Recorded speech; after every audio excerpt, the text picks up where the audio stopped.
Hello दोस्तों आज के जो इस हम लोग क्लास में सीखने जा रहे हैं कि स्टे अरेंजमेंट क्या होता है दोस्तों। क्योंकि इसके साथ साथ बहुत सारे ऐसे डाउट्स थे, जैसे कि जो हमारा स्टे वायर होता है, जैसे ये अगर हमारा पोल है और पोल और स्टे वायर के बीच कितना एंगल होता है। अगर हम लोग नेट पे देखें तो उस पर तो हमारा 30 डिग्री शो कर रहा है, लेकिन अगर हम वही बुक पे पढ़ते हैं तो 45 डिग्री दिखा रहा है। तो आपको कौन सा सही करना है। इसके बाद जो हमारा स्टे वायर होता है उसकी कंस्ट्रक्शन क्या होती है, कहाँ कहाँ पर स्टे वायर की नीड होती है और स्टे वायर किस तरीके से मतलब सेटअप किया जाता है, ठीक है ना। और उसके साथ साथ जो स्टे वायर है उसके कौन कौन से पार्ट्स होते हैं ये भी आपके एग्जाम्स में आ सकता है, चाहे वो रिटेन हो, चाहे वो आपका डिस्क्रिप्टिव हो, चाहे ऑब्जेक्टिव हो। ये स्टे वायर से आपका क्वेश्चन आना, एक या दो क्वेश्चन आना फिक्स है। और वैसे भी आपकी नॉलेज के लिए भी, क्योंकि आप एज ए इलेक्ट्रिकल इंजीनियर हैं तो आपको नॉलेज होना भी इंपॉर्टेंट है। तो इस वजह से यहाँ पर आप जो बात करेंगे वो स्टे वायर की आज पूरी अच्छी तरीके से, उसके कौन कौन से पार्ट्स होते हैं, कहाँ कहाँ पर उसकी ज़रूरत होती है, एंगल कितना होता है, कितने तरीक़ों से इंस्टॉल किया जाता है, इन सारी चीज़ों के बारे में आज बात करेंगे, ठीक है ना दोस्तों। तो चलते हैं सबसे पहले कि हमारा ये स्टे अरेंजमेंट होता क्या है और क्यों किया जाता है। पहले बात तो पहले बात हम लोग इसकी डेफिनेशन को देखते हैं, ठीक है ना दोस्तों। तो दोस्तों अगर अभी तक आपने क्लास को लाइक नहीं किया तो प्लीज़ क्लास को लाइक कर दीजिएगा और वीडियो को प्लीज़ आप पूरा देखना, अच्छे तरीके से देखना, तभी आपको चीज़ें कहीं ना कहीं समझ में आएंगी, ठीक है ना। क्योंकि इससे क्या होगा कि अगर आप आधा अधूरा वीडियो देखें तो आपको चीज़ें समझ में नहीं आएंगी। और इस क्लास में इंपॉर्टेंट मैं बता दे रहा हूँ, आपको आज की क्लास से कुछ ना कुछ अच्छा ही सीखने को मिलेगा, ठीक है ना। तो सबसे पहले हम लोग बात करते हैं कि जो हमारा स्टे वायर होता है वो कहाँ कहाँ पर यूज होता है।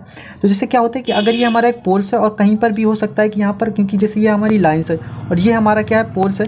अगर यही हमारा पोल्स क्या हो कि अगर इस पर बहुत ज़्यादा जब लोड आ जाता है, यानी कि खिंचाव होता है, तो अगर बहुत यहाँ पर इसको सपोर्ट ना दिया जाए ऐसे, तो ये क्या हो सकता है, झुक सकता है, या फिर कभी आंधी तेज आई, या फिर हो सकता है कि जैसे ये तार हैं और इस पर कोई पेड़ वगैरह गिर जाए तो भी झुक जाता है।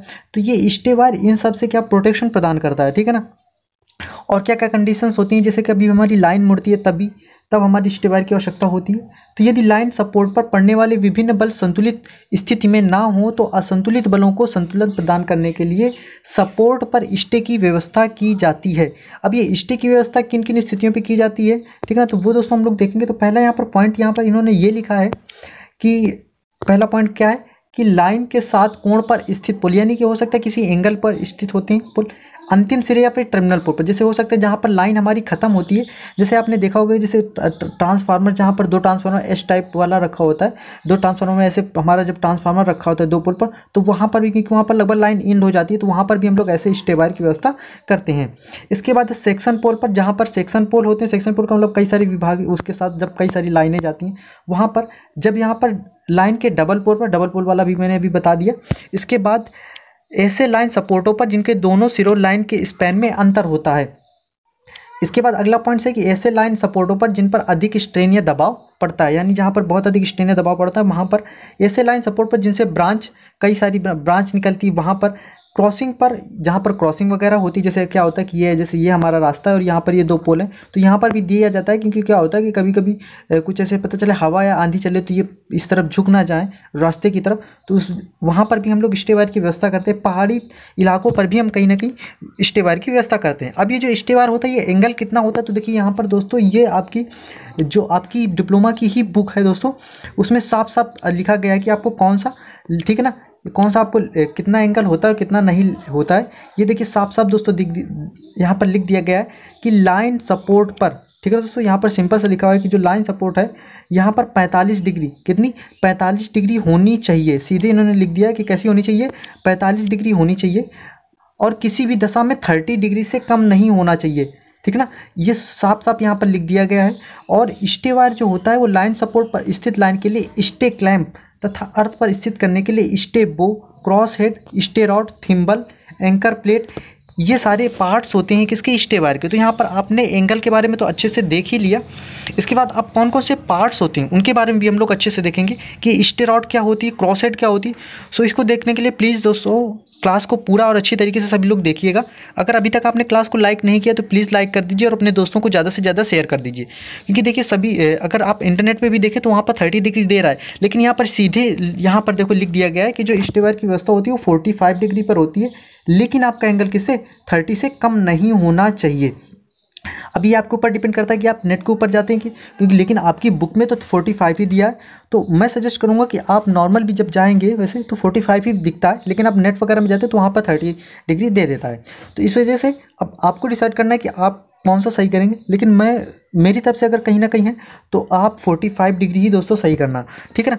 इसके साथ अब हम लोग बात करते हैं कि जो स्टे वायर के कौन कौन से पार्ट्स होते हैं, जैसे कि स्टे क्लैंप हो गया, स्टे बो हो गया, क्रॉस हेड हो गया, stay rod, thimble, anchor plate. अब ये कहाँ कहाँ पर होते हैं, कौन कौन से पार्ट्स होते हैं, सभी पार्ट्स के बारे में देखेंगे। तो ये देखिए, ये सारे वो पार्ट्स हैं।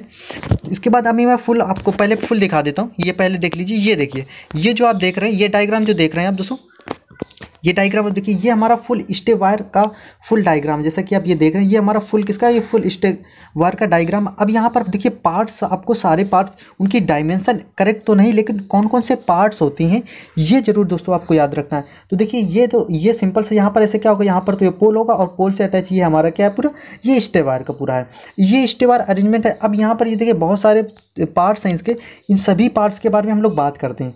तो देखिए सबसे पहला जो हमारा पार्ट्स आता है, देखिए यहाँ पर तो हमारा पोल होगा, ठीक है ना, कंफर्म। यहाँ तो हमारा क्या है, यहाँ हमारा पोल है। अब देखिए ये जो वायर आता है हमारा स्टे वायर से, अब इसके ऊपर भी एक पार्ट्स होता है, उसको भी मैं अभी एक्सप्लेन करूँगा, ठीक है ना। तो देखिए ये जो वायर होता है बीच में, वैसे तो यहाँ पर आप देख सकते हैं कि ऐसे होता है, ये हमारा अगर पोल है तो स्टे वायर कैसे, यहाँ पर वायर आता है, फिर यहाँ पर एक इंसुलेटर लगा होता है जिसे हम लोग स्टे इंसुलेटर बोलते हैं, फिर यहाँ से वायर आता है, फिर ये ऐसे करके ऐसे ऐसे ये इस तरीके से फिर हमारी संरचना बनती है।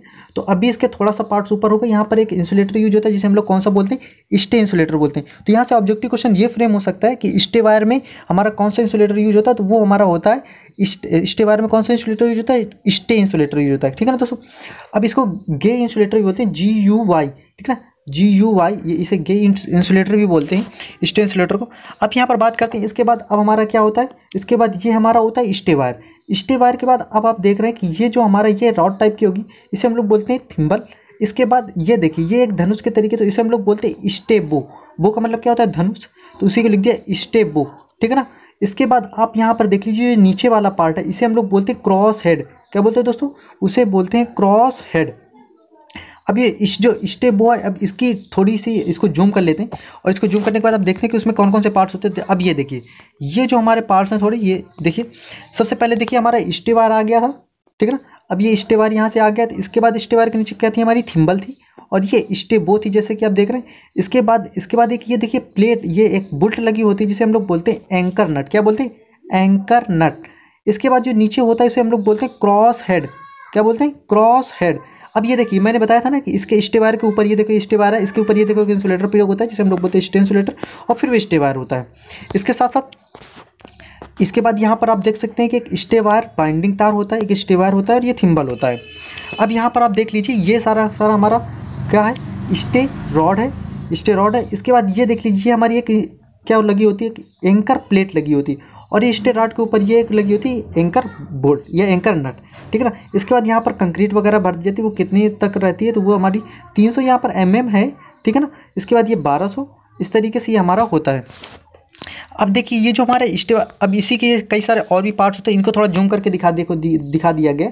ये हमारा देखो क्रॉस हेड होता है, इसको मैंने अच्छे से बता दिया।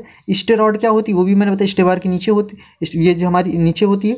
इसके बाद ये एंकर प्लेट है, ये एंकर प्लेट कहाँ पर लगी होती है, तो ये नीचे लगाई जाती है, ज़मीन पर जब हमारा लगाया जाता है। एंकर बोल्ट या फिर देख ही लिया होगा। इसके बाद ये थिम्बल है, ठीक है। तो ये सारे के सारे हमारे डायग्राम दोस्तों आप देख ही रहे होंगे, ठीक है ना। अब यहाँ पर हम लोग बात करते हैं दोस्तों, अब हम बात करते हैं यहाँ पर किसकी, कि जो हमारे स्टे वायर होती है वो किस, मतलब उसकी कौन कौन सी, कितनी उसकी ब्रेकिंग स्ट्रेंथ होती है, कि कौन कौन से मटेरियल से बना होता है, और कितने लाइन पे कौन सा स्टे वायर कितनी स्ट्रेंथ हो सकती है, उन सभी के बारे में देखेंगे, ठीक है ना दोस्तों। सो मैं कहता हूँ क्लास को प्लीज़ आप पूरा अच्छी तरीके से देखते रहिए।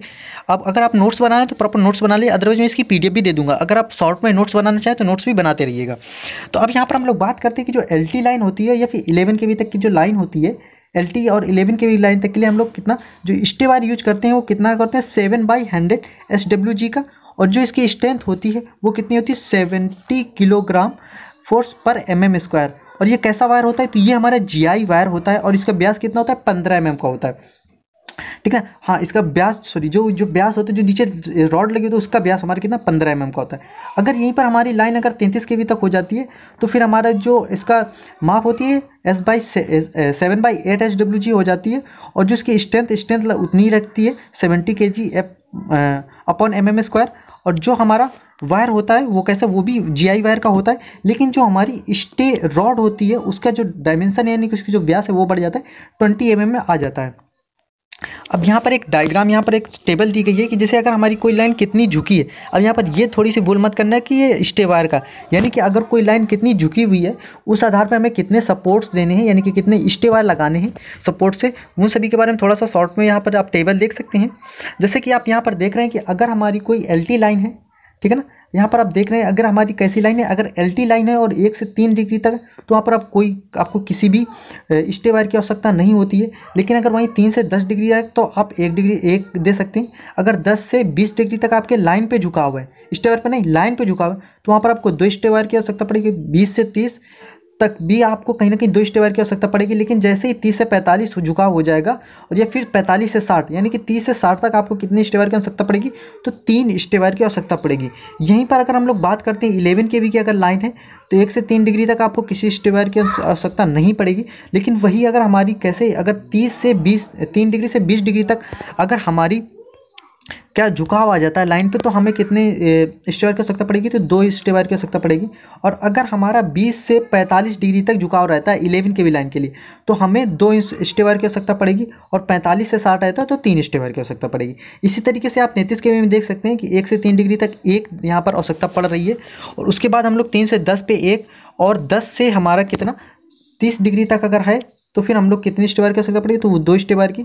और 30 से 45 तो 3, और 45 से 60 तो 4 स्टे वायर की आवश्यकता पड़ेगी। इस तरीके से आप देख सकते हैं यहाँ पर भी दिखा दिया गया कि अगर सामान्य टर्मिनल है या फिर टर्मिनल पोल है या सेक्शन, तो उस आधार पे भी यहाँ पर दिखा दिया गया है तो कितने स्टे वायर की आवश्यकता पड़ती है।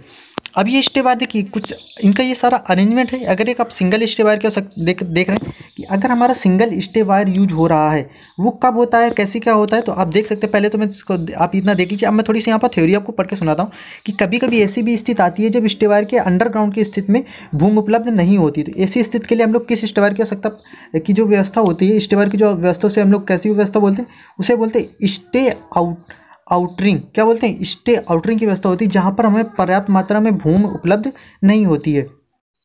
ऐसी स्थिति में जहां बीच में सड़क या अन्य रुकावट आ जाने के कारण स्टील वायर के लिए उपलब्ध स्थान नहीं होता है, वहां पर हम लोग जॉकी पोल की व्यवस्था करके फ्लाइंग टाइप, देखिए अब यहाँ से ही क्वेश्चन बनेगा कि अगर जहाँ पर अगर प्रॉपर जैसे सड़क वगैरह आ जाए तो दोस्तों जैसे कि आपने देखा कि जहाँ पर प्रॉपर मतलब जगह की व्यवस्था नहीं होती या फिर कोई सड़क या रुकावट वगैरह अगर आ जाता है, तो वहाँ पर हम लोग कैसे किस टाइप का flying stay wire arrangement use करते हैं। अब यहीं से आपके ऑब्जेक्टिव क्वेश्चन भी बन जाते हैं, ठीक है ना।